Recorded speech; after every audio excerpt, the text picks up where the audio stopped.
Hello! Good morning! Blessed Sunday po sa ating lahat. Ngayon ay magluluto tayo ng tinolang manok. Siyempre itong ating mga ingredients nalinis at ninugasan ko ng ating chicken wings. Luya, sibuyas, sa pampalasa naman Maggi, salt, black pepper lang ako dyan. Mag-gisa na tayo. Gisa lang natin ang sibuyas at luya kasi mas mabango pag ginigisa natin ang ating tinolang manok or nilagang manok. Iwan ko kung ano ba yan. Basta may sabaw. Sa paggisa pa lang nakaka-Tom Jones na at ang bango-bango talaga niya. Lagyan na natin ang ating chicken wings. Papulahin lang natin ng konti.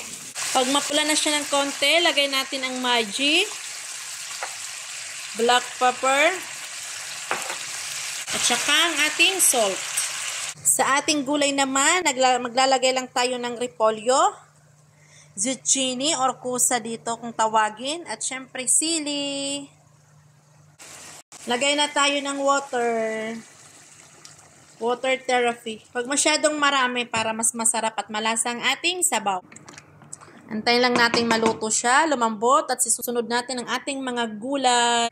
Malambot ng ating chicken, lagyan na natin ang ating mga gulay. Lagyan na rin natin ang ating kusa or zucchini at saka ang ating chili bells. Pakuluin lang natin siya ng konti at huwag natin i-overcook ang ating gulay para mas masustansya. Nakita pala akong sutanghon dito sa bahay. Binabad ko na. Ilalagay din natin siya sa ating tinolang manok.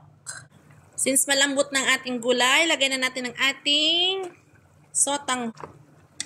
Sobrang bango niya talaga, as in, nakaka-Tom Jones. At okay na yan.